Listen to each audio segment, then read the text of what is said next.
Everybody. Today is Friday, October 24th, 2025, and our dear friends, Colonel, sorry for that, our friends, Colonel Wilkerson and Larry Johnson are back with us. Welcome back.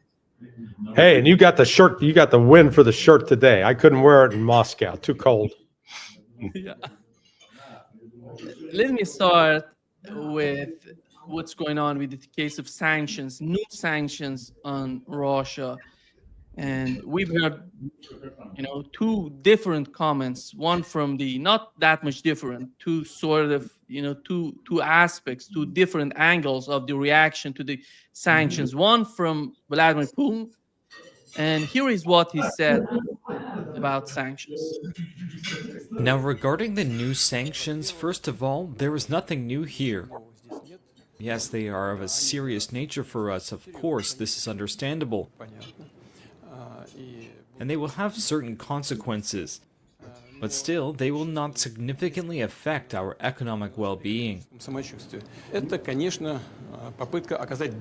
This, of course, is an attempt to put pressure on Russia, but no self-respecting country and no self-respecting people ever decided anything under pressure. And of course, Russia has such a privilege to feel and consider itself on this list of self-respecting countries and peoples.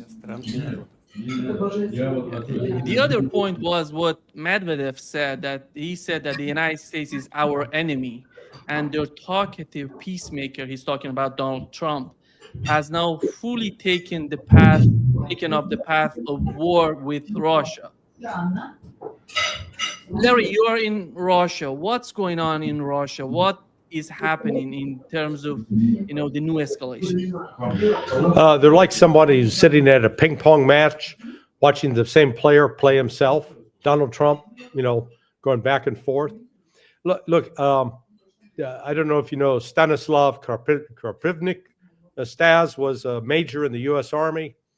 He had moved to the United States as a child, went to I think North Carolina State as an ROTC, and then joined the U.S. Army, served and rose to the rank of major. American citizen.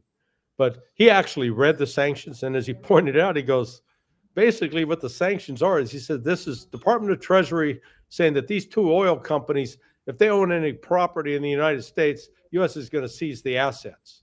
Well, they don't own any property in the United States. Then on top of it, what Trump sanctions have done is raise the price of oil. Guess what? That helps Russia. It doesn't hurt Russia. So they get to sell their oil for more money, not less. So this is more like political theater by Donald Trump. It appears to be something important, but it's not. And the reality for Russia is this. If you built a wall around Russia, stopped all trade with the rest of the world, the Russian economy would be just fine. They don't need it. Right now, 15% of their gross domestic product comes from the sale of oil, and that will continue. So this is just the United States shooting itself in the foot. Colonel, today I received an email from Martin Armstrong. He says that the world is on the brink of World War III. It's not just Martin Armstrong. Yesterday I talked with Richard Wolff and Michael Hodson. They have the same sort of feeling. And where are we in your opinion? You might as well cite a number of other people too, including John Mearsheimer. We are as close to regional war as we've been a long time. And I don't mean just a minor regional war, I mean a big one. And that is as close to two regions, both Central Europe and Southwest Asia. And that war has an aptitude, if you will, for expanding into a global war that's quite pregnant. We're in a situation that's bad, in other words. And both theaters, and of course, a regional expanding into a global war, have the potential, probably, I think, as much so as 1962 and even more so 1961 in Berlin, as those two nuclear crises to go nuclear. And there are many players in this game now. There were only two in 1962 and 1961, the Soviet Union and the United States. You can say Cuba in October of 62, but it wasn't a main player. Fidel Castro would have loved to have been a main player, but he really wasn't, and the results taught him that he wasn't. But today you have a number of players in it, featuring such countries as Pakistan, such countries as Israel, and of course the two giants, and backing all that up, China. You've got a lot of nuclear weapons out there. You've got no treaties, the only vestige of one going in February of next year. And you've got all this turmoil going on where there are armed powers, nuclear armed powers, participating. This is something we would have never allowed to happen during the Cold War. Never. Larry, looking at just zooming out a little bit, what has happened during the conflict in Ukraine. Joe Biden, you remember when he was asked about the tanks to be sent to Ukraine, he said that would be World War III. They sent tanks, they said cluster bombs, fighter jets, everything so far. The last, thing that they're talking about is Tomahawk missiles. And it seems those people who are concerned about these sort of escalations that may break out and bring a big war between Russia and the United States, they have some legitimate points in their sort of view, because we are sleepwalking in that direction. Yeah. If the United States deploys Tomahawks, which I don't think they will, and I don't think they can, it's not like they got a bunch of them in the warehouse ready to roll them out. That would be crossing a red line. That is the one thing I've heard this week. I've spoken to more than 27 senior Russian officials, at least 5 members of the Duma, 4 different military officers, 2 different war correspondents, prominent analysts who look at the United States, monitor NATO, etc., economists. I even spoke with one of the most famous rock musicians in Russia, Vadim. And I got to speak with Volvan and Lexus, the 2 pranksters, 2 people that call up and do all the prank phone calls. Those 2 guys are hilarious, okay? But the one common theme is the Russians take very seriously that if the United States escalates to a Tomahawk missile, then we're into a new territory. And because Russia's not going to back down off of that, that will be really sort of the first red line that the U.S. will have crossed. Now, that said, listening to Trump's last remarks, I don't think they're going to do it. I think they do understand. And the rationale is that the potential in the past of those weapons, the Tomahawks carrying a nuclear warhead, is such that the Russians are going to have to assume that if any of those are launched, it's carrying a nuclear warhead. They will respond appropriately. And so that's what I mean. It could cross into a red line. But it's just sort of stupid of Trump to talk this way, or the people in his administration. But I think we saw in his last conversation with Zelensky, he's not getting it. Yeah. Nima, I'll just add that at the end of that interview, I think I've done other interviews this morning, so pardon me if I'm confused, but I think you just showed an interview of Putin standing up and doing the interview. I watched that all the way through, and I got to assume the translator got it right. At the end of that, he said, and I quote through the translator, "If something like that were to happen, the response will be very serious, if not stunning." And I think he's serious. Yeah. Colonel, looking at the situation with Ukrainians, Donald Trump was sitting next to the NATO Secretary General when one of the reporters asked them, both of them, less than 23% of Ukrainians want this war. They want to be in this war. What is the reaction on your part? Why do you need to continue the war if they don't want to fight it? They don't want this war. And here is the answer coming from the NATO Secretary General and Donald Trump himself. Mr. President, Liam Cosgrove with Zero. My question is actually for the Secretary General. Yes. Mr. Secretary, I don't know if you've seen this, but polling out of Ukraine shows a massive collapse in Ukrainian support for the war. A Gallup poll had it just 23%. That's less than a quarter. Zelensky came out today praising President Trump's proposal for freezing the front lines of battle as part of a ceasefire. He said that's a good compromise. So people view your coming here as, you're lobbying the U.S. government to continue its involvement in the war. You're obviously lobbying for more NATO weapons to be sent to Ukraine, but Ukrainians themselves don't want to fight the war. So how do you justify that morally? Well, I'm lobbying only for one thing, and that is to make sure that we end this war. And I don't have to lobby the president because we totally agree on this. And this is what he has been doing from day one. Everything he could do to break the deadlock with Putin, get a dialogue going, dialoguing also with Zelensky, and getting this war done. It's crucial. The fact that the US is now supplying weapons into Ukraine, paid for by allies, is extremely important. And that's now happening since 2-3 months. About 2 billion moving into Ukraine. The war hasn't wind down. Why do you think that'll wind it down now? What do you mean? Do you think more weapons will wind down the war? No, I mean, there's more to be done. So what you need, what the president said this weekend, stop where you are, so basically do a ceasefire and then have all your discussions about territory and whatever. But first stop the war. This is what you said on Friday and on Sunday. It's a war. I mean, your question's really a fair one. It's a war that should have never started. And you know how I feel about it. But it's a war that should have never started. And we're not selling any weapons to Ukraine. We're selling them to NATO. Yeah. Which is different from before. With Biden, he just gave $350 billion worth of weapons and cash right into Ukraine, and that was so foolish. But we sell them to NATO, and in theory, you can do what you want with them. It doesn't have to be Ukraine, but probably it is mostly. No, what nations are doing now is buying from this program and making sure that the supplies in Ukraine. You get the tone, Carl. There is no policy to end this war on the part of the United States. Well, I don't necessarily agree with that. I don't agree with the lies that Trump just told. He didn't serve a first term, and he didn't do things in that first term that were directly opposed to what he was saying there. But that aside, there's pressure on Trump right now from inside his administration, particularly Scott Bessent, that idiot who's the Secretary of the Treasury, and Marco Rubio.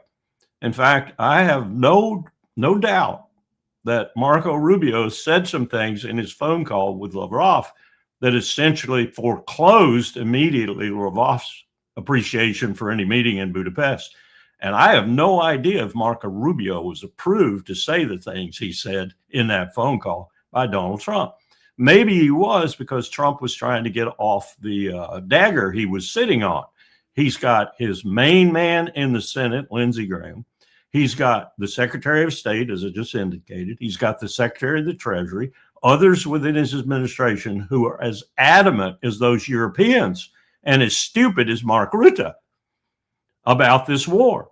And they don't want it to stop. And that's why they had to foreclose the meeting in Budapest.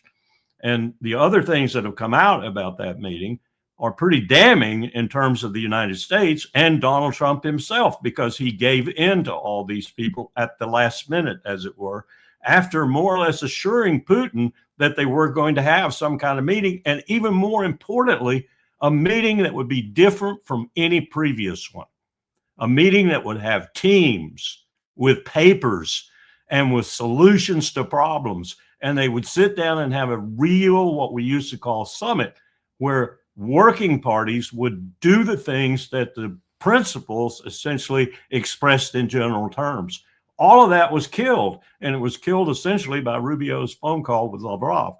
So he's got these powers within the administration who are handcuffing him. And I'm not trying to make excuses for this indecipherable moron we have as president, but he does have problems within his own administration in moving out the way he'd like to move. And you saw his face in that press conference. He would have liked to have backhanded Mark Rutte, frankly. But it's a problem. It's a problem for every American president, but it's particularly one for this one, because he picked all these people. And he didn't pick them because they were people that he had to pick, as with many presidents. He picked them because he thought they would be the best people. And now they're conspiring against him all over the administration, especially that Secretary of State. Look at what he's doing in Israel, for example. I mean, he's messing everything he can up in Israel right now. Yeah. J.D. Vance is trying to do some damage control, but Rubio's the one putting the markers on the ground. You know, there may be a more benign explanation. So I ran into, you know, I'll tell you offline who it was, but someone who's in contact with an individual that was that is part of the Trump team and is close to Susie Wiles. What my source told me, and this was Friday night, is that in fact Trump and Putin are having a lot more contact and discussions that are not public. And a lot of what we're seeing is, let's call it political theater, which is one of the reasons you don't see Putin reacting with a lot of outrage. And in particular, for example, on Putin's birthday, Trump called and spoke to him for 40 minutes. White House has never released a transcript of that at all. They haven't even acknowledged such a phone call took place, nor has the Kremlin. But my contact said it absolutely did. You know, I think Colonel Wilkerson's onto something in terms of Trump is trying to at least say things in a way that'll keep the heat off of him from all these domestic crazies that want to go to war with Russia. But at the same time, he's working with Putin to get an off-ramp. I hope that's true. I hope that's really what's going on. But you still see also on the Russian side, there is the good cop, bad cop routine with Dmitry Medvedev as the bad cop. You know, he's sort of more the stereotypical, you know, what the West sees as a stereotypical Russian, emotion, passionate, whereas Putin is much more balanced, measured, and cerebral. I will note that despite, you know, some comments, I've asked this question of over 20 people about Gilbert Doctorow's interpretation that, oh, Putin's on thin ice, that there's, well, people can't wait to oust him, you know, it's all nonsense. It's all complete nonsense. Putin's position is quite strong. He's not the only one making policy. The general staff is directing the military operations and what's being done, and Putin and the general staff are in close coordination. But it's still, the West is pushing. You know, we've got these people around Trump, as Colonel Wilkerson correctly noted, like Rubio, that are, you know, they're war hawks. And they're not looking for ways to have peace and reconciliation with Russia. The fact of the matter is, the Russians would rather get along with the United States. They've got no reason to hate us. Well, they actually got plenty of reasons to hate us, but we have no reason to hate the Russians. But we're you know, doing everything we can to sour that relationship. Colonel, maybe I'm ignorant about Rubio, but I don't see Rubio that much influential. Rubio is, I don't see this guy has any sort of ideology when it comes to foreign policy. He's pursuing the people who are forcing him to, who are dictating some sort of policy to him. Who are these people behind Rubio? Well, let me say, first of all, that I agree with everything Larry just said. And I'm hearing the same thing about Putin and Trump talking. And the conversations are supposedly very understanding of each other's dilemmas, mostly on the side of Trump, because his dilemmas are typical of America, domestic political dilemmas. That said, Lindsey Graham channeled straight through Marco Rubio, period. The United States Senate channels through Marco Rubio. The Tom Cottons, the Ted Cruzes, all the bastards you want to name in the United States Senate, and they are many, channel through Marco Rubio. And they all hate Russia. And they want Russia done. They want them done by proxy war in Ukraine. They don't want to abandon that. So that's real pressure. And I think Trump has spent some time trying to explain this to Putin. And Putin's no dummy, as Larry was indicating. He understands what the medical, and Dmitry this morning in that interview you did with Dmitry, at least I watched it this morning, indicated he understands it too. He understands the domestic political pressures that are always on an American president. But don't undercount Rubio's ability to deliver the Senate and its views and the hardcore Senate hatred for Russia to the president. Secondarily, Rubio delivers the message on South America and Central America too, but particularly now in Venezuela and increasingly on Colombia. And these are harsh messages. These are messages that Nicolas Maduro should have been overthrown 10 years ago. In the first authorization presidential finding that Trump issued to Mike Pompeo when he was director of the CIA. So don't undercount Rubio for his ability for vileness. And now what is he too? He's also a national security advisor. Though he doesn't do anything to coordinate the National Security Council, he has that access to Donald Trump that the Secretary of State doesn't have. You know, any Secretary of State, the only other one, Henry Kissinger, would give his eye tooth to be the National Security Advisor too. It means immediate access to the president unless the president prohibits it. In this case, Trump hasn't prohibited it. Larry, if that's the case, why Donald Trump is siding with Lindsey Graham instead of siding with Rand Paul, Thomas Massie, Marjorie Taylor Greene? These people were, you know, Rand Paul was supporting him during the Russiagate, one of the few voices in, you know, the Republican Party who supported him. But he's going against him right now. Why is that? I really don't know. You would expect, you know, if Trump was thinking conventionally, he would show loyalty to those people. And he's done just the opposite. So, you know, I think Trump is, his entire administration is what I call performance art. It's not based upon any real ideology other than he's pro-Zionist. He's Israel first. America comes in second or third. But that coupled with, you know, frankly, Trump's declining mental capabilities. He's not thinking this through strategically. And, you know, it's like we saw earlier today, the decision to, you know, hit Canada with more tariffs just because they didn't like a TV ad that the Canadians ran. It's like, really? You're going to sabotage your relationships with one of your largest actual trading partners? Yeah, that makes sense. That's just, it's ridiculous. I did ask, you know, I asked a number of Russians about Trump's erratic behavior, but they're all generally pretty happy that at least the United States, that Trump is talking to Putin, because under Biden, they saw no hope of any conversation, no hope of any non-confrontational end to this. So at least they're still invested in the belief that Trump offers a potential reasonable solution to the conflict. And let me just say, you know, that was a good question you asked.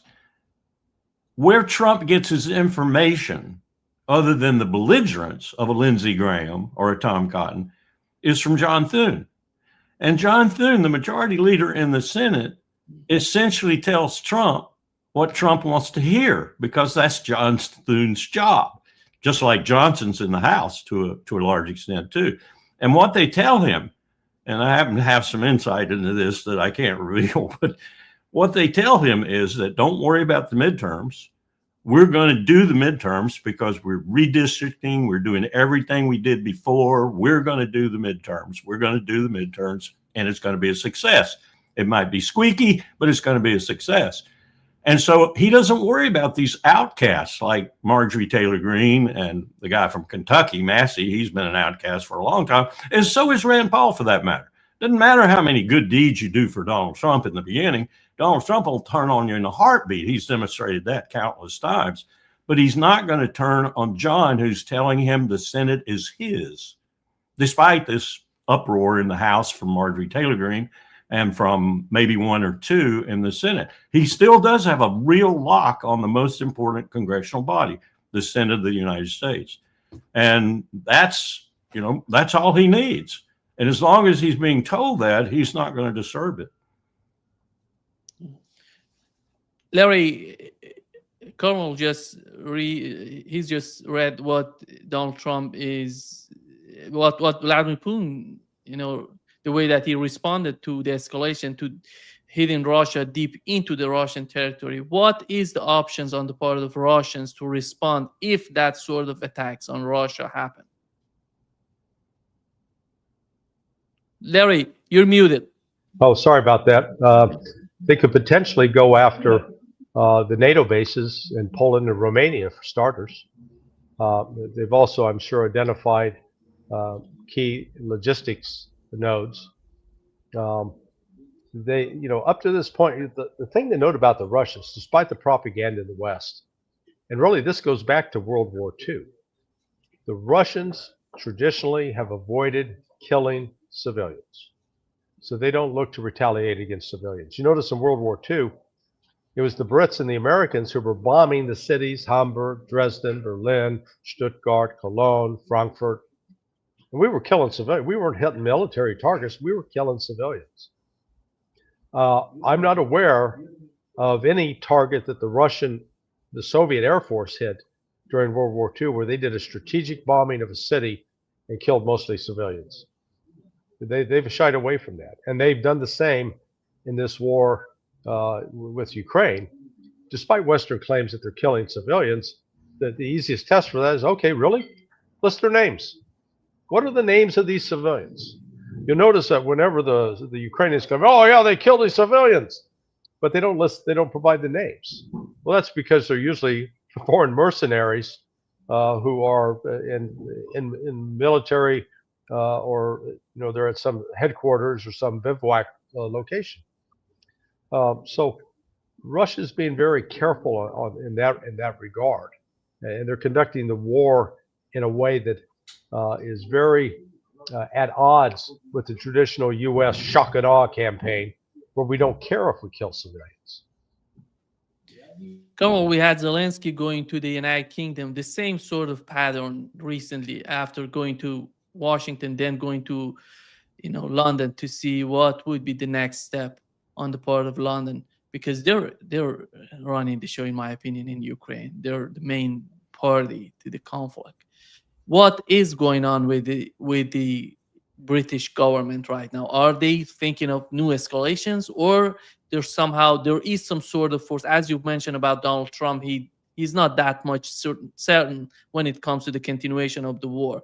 What is the atmosphere in the United Kingdom? Well, yes, the atmosphere in the UK asked the atmosphere in Paris and the atmosphere in Berlin, and in both cases, the leaders are under 30% in the polls. In England, even lower, much lower, and in France, much lower.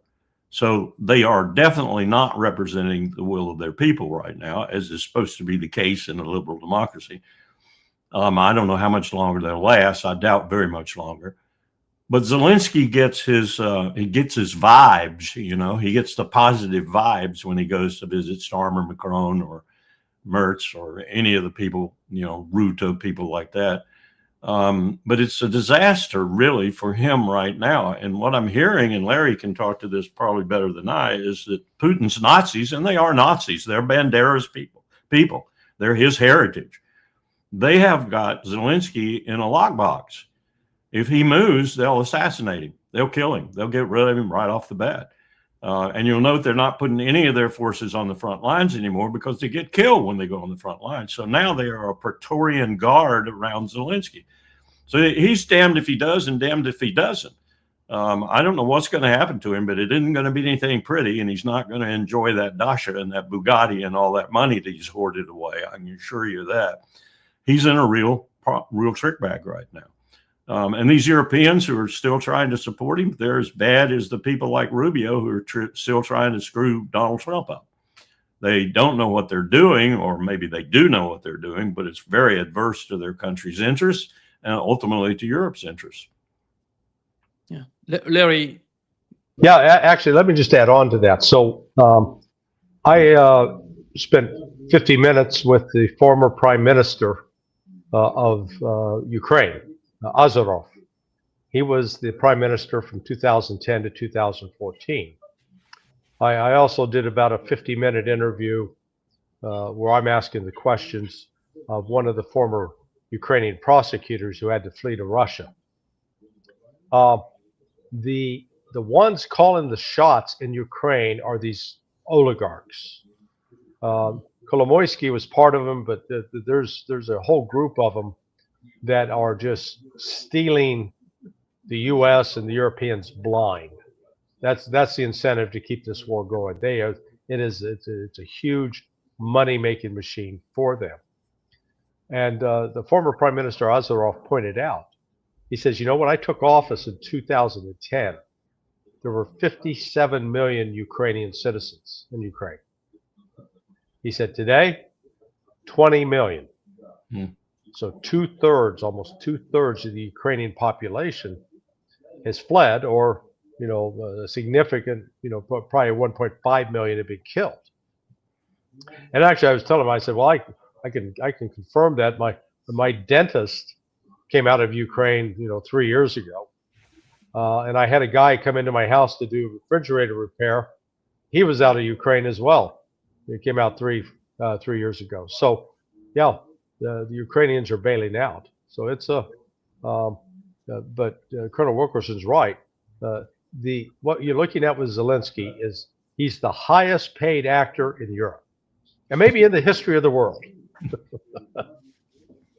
This is the detritus of the empire's wars. We always gained hundreds of thousands of new citizens from the country at which we were at war with, by proxy or otherwise. And the other thing I'd point out of the mouths of babes, as it were, did you hear the interview that Candace Owens did with regard to Ukraine? I thought I was listening to myself talking, because she was talking about the period I was in the government. And she was talking about all the crooks, all the oligarchical crooks, the bandits, the stealers of Ukrainian money, the people who have still, as Larry just pointed out, got, you know, by the short hairs, everybody in Ukraine. I couldn't disagree with a single word she said about those people. They were the most disgusting people. And I had to deal, Neiman, with the North Koreans in the North Korean working group, a criminal state by anybody's definition. And I would have said Ukraine was as bad or worse. Larry, let me continue shifting gear a little bit to the Iranian, you know, conflict, to the conflict in the Middle East. The head of Iranian intelligence said that more than 50 intelligence agencies were participating during the war between between Israel and Iran. And it seems that the understanding on the part of Iranians is that the war is coming, but they're preparing for that. They're, you know, communicating with Russians. And I don't know if you saw the interview that Tucker Carlson had with Marjorie Taylor Greene. He was asking, why is Laura Loomer is Pentagon advisor? And here is the answer that Marjorie Taylor Greene said, because that's related to what's going on in the Middle East and what is the outcome of Pentagon for the issue in the Middle East. Get to be a Pentagon advisor, but you get primaried? Like, what is that? I don't know. I've never understood why anyone takes her serious. I mean, this is a woman that can't even legally buy a gun because she had such serious mental problems. She literally posted the other day that she blew blood vessels in her eye as she was hysterically tweeting, you know, like 40 or 50 times in one day. Who listens to a person like that? Like, right. No one should. But she is an influencer on X and everybody. Larry, who's she to advise the Pentagon, in your opinion? Well, she's a nobody, but she's an elected member of Congress. Look, I think it's increasingly unlikely that Israel will attack Iran for several reasons. One, Iran decided to reverse its policy of not seeking military support and assistance from Russia and China after the attacks on June 24th, June 25. So Iran now has a level of cooperation with Russia and China unprecedented in its history. That's number one. Number two, you've had a steady parade of senior Iranian military officials and foreign ministry officials, including Larijani, that have gone to Moscow and to Beijing to consult with their counterparts, the foreign ministry, the Ministry of Defense, and with the respective leaders. That's number one. Number two, Iran's capability of striking back with hypersonic missiles, a whole host of ballistic missiles, is that capability is quite intact, and Israel, despite their claims, hardly damaged any of the launchers, because the way the launchers work, you pull them out, you launch, and then you run them back into a secure location where they can't be hit. So I think the Israelis and the U.S. intelligence community understand that, and they recognize that any attempt by Israel to launch attacks on Iran would be devastating for Israel. Yeah. Colonel, I want to know your take on Laura Loomer being an advisor to Pentagon. What is your understanding of that? I have no understanding of it, period. And let me say that I disagree with Larry on what he just said, and I disagree with it in this sense. If Netanyahu falls, and he falls rather disastrously than what Larry just predicted could be the case, if Netanyahu stays in power, there will be an attack on Iran.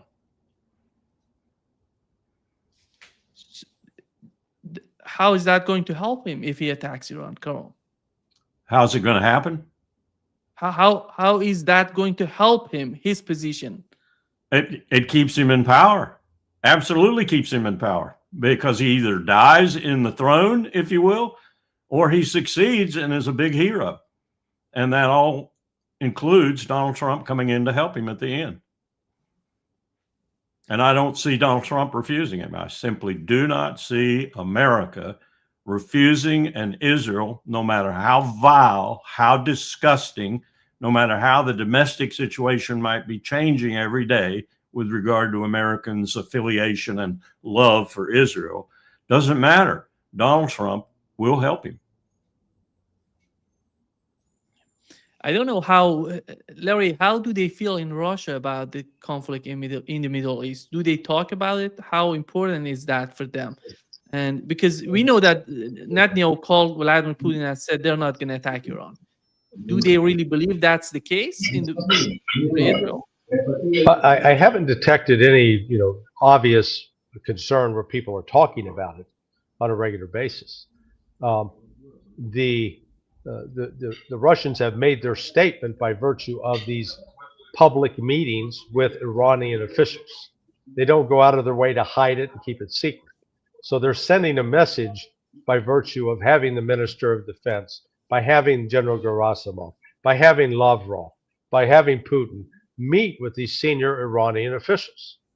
And then they're not going out of the way to hide the arrival of Russian military aircraft in Iran. So, they're sending messages sort of indirectly. But Putin reportedly has had conversations with Netanyahu, and I'm sure he's warned him of potential consequences. I don't disagree with Colonel Wilkerson that Netanyahu could be crazy, but the reality of what will happen in this next round, if they get into a shooting war, is Israel will not survive. In my view, Israel will be destroyed. That's my view too, and that's why I think Donald Trump will have to enter it. And I think that's a disaster for us. Well, yeah, even if Trump enters, what's he going to do? The same thing. We're going to defeat the Iranians the same way we defeated the Houthis. Good luck with that. It won't be like the Houthis. It won't be like the Houthis, but it will be a defeat, and it will be a defeat over an extended period of time with escalation as we go through that time. Yeah. When we hit the point where we have to initiate conscription or something dramatic like that, then we're going to find out this country is really broken. I think the missing factor here, Colonel, is the case of Venezuela. How does that fit in the whole picture, in the bigger picture of what's going on, the conflict, in your opinion? Well, it shows, in my view, that they really don't, Trump in particular, but Hegseth also, don't understand what I just posited, because they are diverting forces to places that don't really matter, forces that will have to be used in this conflagration that Bibi's going to initiate if he doesn't fall. Now, there are signs coming out of Israel right now that his coalition is fracturing. There are signs that he might not survive politically to do what I just described. And if that happens, then all bets are off as to where Israel heads after that. I don't think any subsequent leader, whomever it might be, though they might carry on the policies with respect to Gaza and the West Bank, I don't think they would carry on with the policy with regard to Iran. But it is a serious situation in that regard as long as Netanyahu's in there. I think this diversion of forces to other theaters is really, really dangerous right now. Not just for that reason, but also because we still have a fairly formidable enemy that is the #1 economy in the world and that doesn't want a war. But we have lots of people in this country that do want a war, and they want the war to be earlier rather than later, because the correlation of forces, as the Soviets used to call it, is getting worse every day. So if you're going to have to take China on, they want to take China on early, not later. And this is really dissipating our forces, which are getting less and less every day. Just look at what we have right now in terms of real military power. It's not a lot. You know, we talked about this the other day, I think, about the real RTX, Raytheon, as the employee told me. We're Raytheon, we're not RTX. Well, that's your name under your mother ship, Lockheed Martin.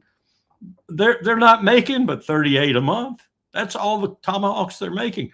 On contract right now is at the most is 2,200 over the next 7 or 8 years. And Trump goes out there and talks about 2,000 Tomahawks. Crazy. I don't know if Laura Loomer or Hegseth or whomever's putting these, or Kane, the chairman of the Joint Chiefs, is putting these ideas in his head. But we don't need to be fighting anyone, Nima. Yeah.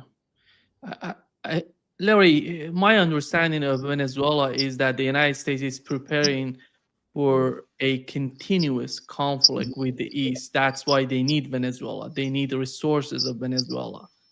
Is that, do you think, is that of concern in the mind of Iranians, Russians, or Chinese?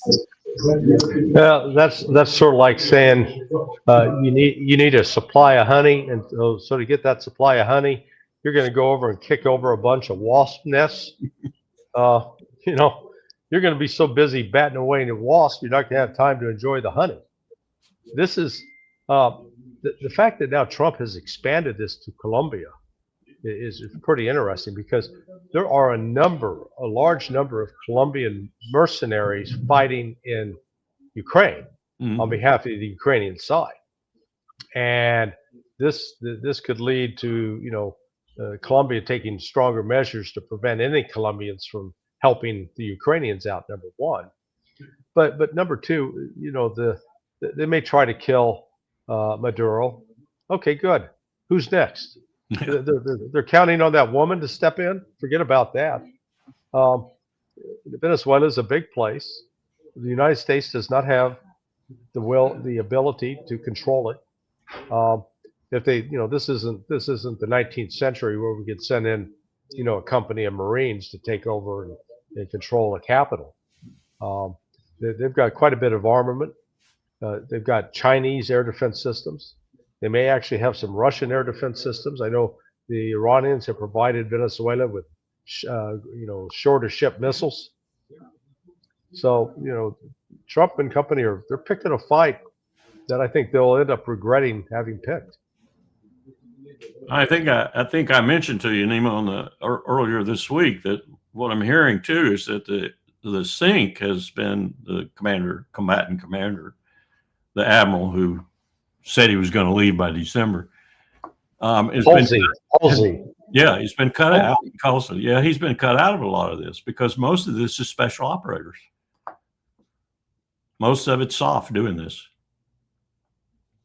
They have their own ship now. It's as big as a major cruise ship, and it floats around with all manner of soft capability on it. And it's floating around down there right now. This is a real problem that developed in Afghanistan. It developed in Iraq. It's been developing ever since Sam Nunn made the mistake of creating Special Operations Command. Got their own budget, got their own combatant commander, got their own will and their own way of doing things. They often don't even tell the combatant commander, who's the conventional combatant commander in the region, what they're doing in his area. They just do it. And they do it under the auspices of Special Operations Command in Florida. And usually under the auspices of guess who? The CIA, for whom SOF have become a paramilitary force to do their deeds when they declare direct action necessary. So they don't have to report to their oversight committees in the House and the Senate. And no way SOF is going to report to the SASC or the HASC. So they escape all oversight when they do these operations. And they're now doing these operations in Venezuela. Yeah, let me just jump in. I mean, I worked with the Special Operations Forces, JSOC and SOCOM, for 23 years. They have limited capability. You know, all of this Hollywood nonsense about, they can go and do some assassinations here and there. They can do some sabotage. But they're taking on a conventional army, and Venezuela has a conventional army. SOF's not capable of that at all.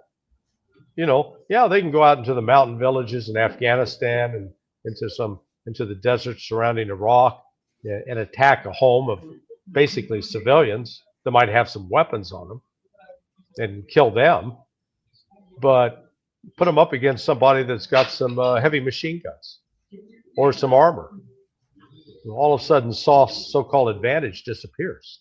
They found that out in Panama when they came online to charge a machine gun and lost 5 people in about 2 seconds. Yeah, when they went after the airport. They can kill people on the high seas, and they can do it very, very, very well because we used them during my administration. Yeah, it's just, this is, Trump and his team, I think, have been watching too many Hollywood movies. And, reality has a way of waking everybody up, forcing everybody to come to grips with the truth. Yeah. Here is, Carl, what they said on Fox News. Lindsey Graham, the way he was quoted on Fox News, the way they see Venezuela and the case of Venezuela. You this weekend, and I thought you had a pretty darn good idea, and you said you were going to share it with the president. I want to know if you did, and that is this opposition leader in Venezuela that won the Nobel Prize that said it really deserved to go to Donald Trump. Sounds like a pretty good leader to me for the people of Venezuela and the end of narco-terrorism and a better relationship with the U.S. Or if they choose maybe the 51st state, I don't know. Sounds good to me, but the opposition. Maybe the 51st state. Lindsey, you are a South Carolinian par excellence. You should have been there with Jeff Davis. You should have been there with all those boys that plotted the Civil War. Carl, is that the case? I'm sorry, but he's from my home state. I mean, what a jerk. What an unmitigated jerk he is. We should make them a state. Oh, God. Yeah.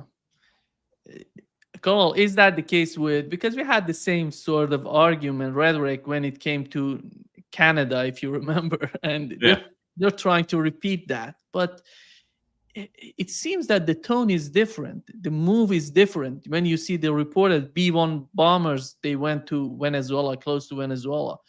Are they going to do an operation on the ground, in your opinion? I don't think so, because I think you still have some military leaders in the Pentagon that are going to, either walk or get it stopped. And I may be thinking too well of them, but this would be a disaster too, as Larry just pointed out. It'd be a disaster. We can't go around the world, as Lindsey seems to think we can, We couldn't even do this during the Cold War. And thank God we were inhibited from doing it because we had a major antagonist that could equal us on any given day. And no matter what we think about the Cold War and what the power really was, and I'm one of those who thinks that it wasn't quite as awesome as we thought on the Soviet side, but nonetheless, it was a check on us for 30 plus years. It was a vivid check on us. We have no check now, and these people are crazy. They're crazy. We have less power today, Nima, other than our nuclear weapons, and even they are less power because we had 28,000 then. We only have about 5,900 now, but they're pretty powerful, and they're much more powerful than some of those we had before. But that's all we have. That's all we have to threaten the world with, really. We do not have a conventional military that, if it were called out tomorrow morning to fight a peer power, would do anything but lose, and lose badly. Yeah. Larry, here is the Trump administration is trying to send many, officials to Israel.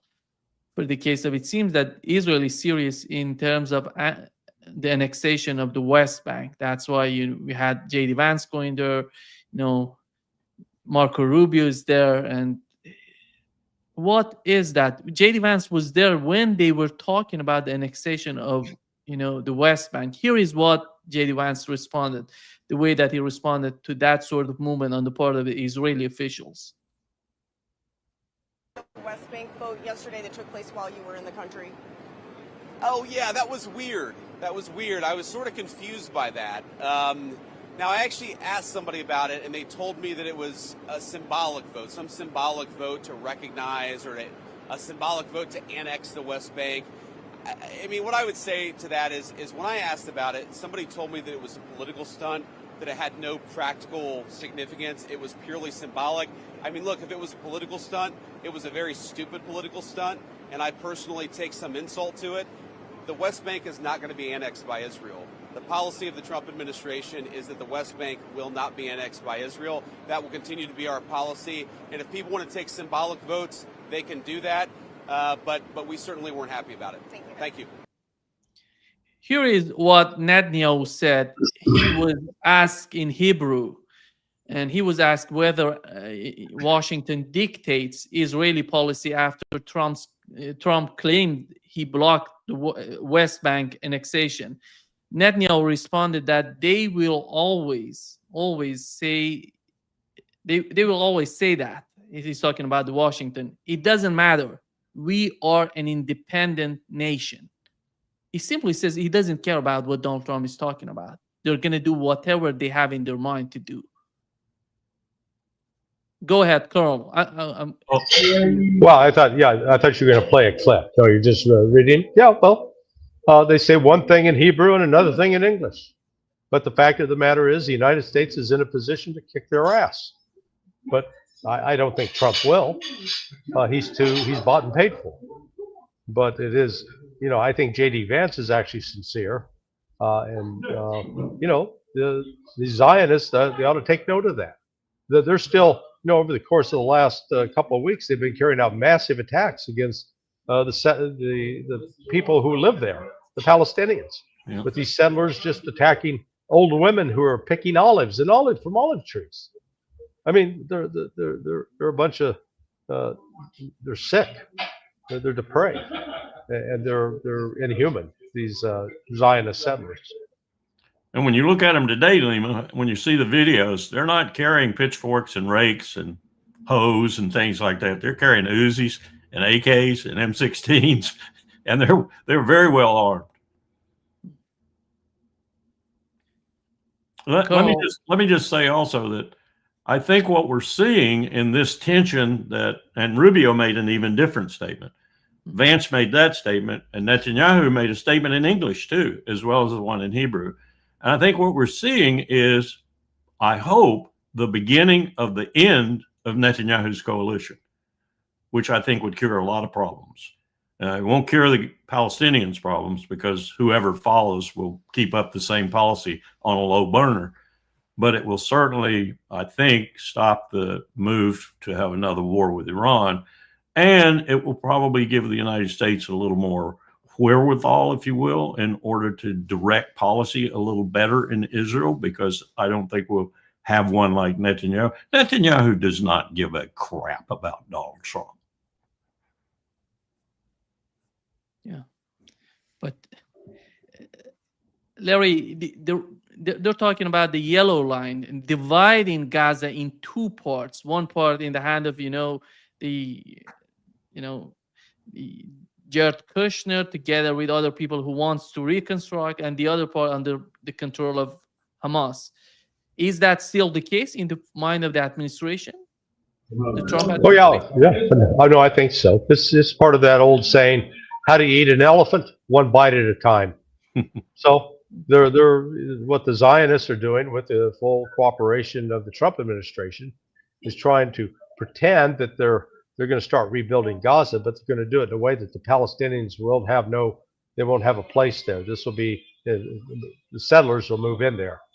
But see, Hamas is not going to cooperate, and Hezbollah has also been rebuilding its strength. So this war is going to continue. This peace plan was DOA on the day it was signed in Sharm el Sheikh. I said that. I stand by it, because they had a quote peace agreement with none of the main participants, neither the Zionists nor the Palestinians. So as I've said before, it's like holding a wedding where the preacher's there, but you don't have a bride and groom.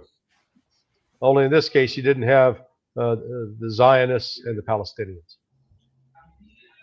There was an editorial writer in Haaretz, I forget who it was. It wasn't Levy. It was someone I hadn't seen before, but he had a wonderful characterization for it. Not wonderful in the sense of great, but he said, it's like musical chairs, but every time the music stops, the Palestinians don't have a seat.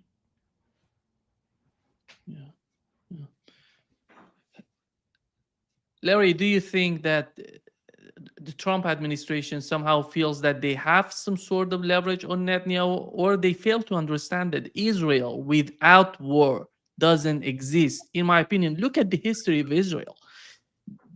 There is no single moment to see Israel without war. That's the problem with Israel. Look. The Trump administration has leverage if they want to use it, but they're not going to use it because Trump is bought and paid for by the Zionists, period. That's it.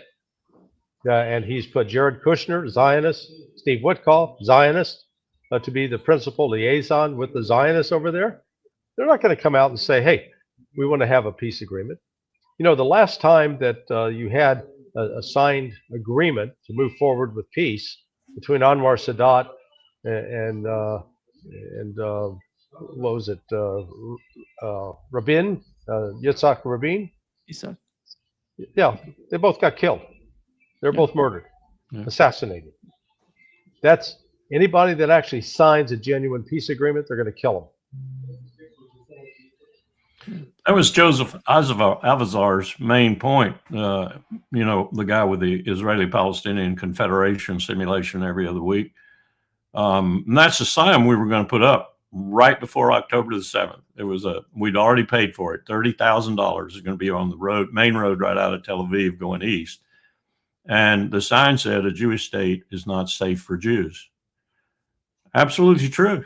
A Jewish state is not safe for Jews. They have to be perpetually at war. Carl, I'm going to ask again you the question is, looking at the Israel's history, and we know that Russia, China, Iran, and the whole Middle East, Turkey, you name it, nobody's able to change the behavior of Israel, the Israeli government. The only country able to do that is the United States. And what is the future in the mind of these people in the administration of Donald Trump? What do they want from Israel, from the Middle East? What is the master plan, in your opinion? Well, first of all, no one else wants to do it, Nima. There are others that have the capacity to do it, but no one wants to do it because Israel has been very astute and very clever in developing economic and other relations with other countries that those countries now depend on for a sizable portion of their economy. Very astute movement by this little state in the end of the Mediterranean. But then the second reason is my theory, and it's not a theory in my mind anymore, it's reality. Israel does our bidding. We don't do Israel's bidding.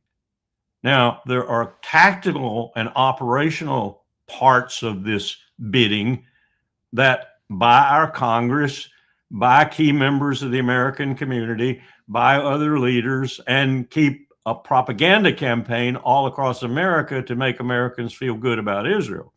And the Holocaust comes into that and a lot of other things, mostly money now, though. But we use Israel, not the other way around. And Lindsey Graham told the truth on the Senate floor when he said, come on, people. If they weren't doing it, killing Palestinians and Arabs in general, we'd have to be doing it. He meant it. And that's the way a good body of the Congress feels and has felt for a long, long time, especially when oil from the Persian Gulf was really important to us. It was a great rationale for keeping Israel there. And I argued in a speech in 2016 at the National Press Club that up to that point, as a military professional, I understood why we did it. I understood why we created Israel, took it away from the British, got it ourselves, and kept it. It was all because of oil. When that went away, I said Israel became a strategic liability, not a strategic asset. And yet we hang on to it. Why do we hang on to it? Because we hate Persians and Arabs and we'd like to be killing them, but Israel's doing it for us. Larry, your take before wrapping up. You know, it's a shame that Trump has missed this opportunity to really secure a legacy as a president who could have promoted peace. He could have brought an end to the genocide by compelling Israel to stop. He could bring an end to the fighting in Ukraine by ending all support for the Ukrainian army, military, and intelligence, and financial support. And he could have been also paved the way for a peace agreement with Iran. Iran's willing to negotiate, has been willing to negotiate. It's the United States that has rejected the overtures. And so I'm afraid he's going to end up becoming a president that is going to set the world on fire. Pray to God he doesn't, but I'm not optimistic that he's making the kind of choices that will prevent that. Yeah. Cole, do you have something to add before wrapping up? No, I agree with that 100%. He has the opportunity, he has the disastrous opportunity to be the president who set the world on fire. Yep. Thank you so much, Colonel and Larry. Have a great time there in Moscow. Ciao. We'll see you Monday, maybe sometime. I'll talk to you. Eat some blinnies and drink some vodka. Oh, I'm having some great Georgian food. It's incredible. I bet. Great. All right, guys. Bye-bye. Bye-bye. Bye-bye.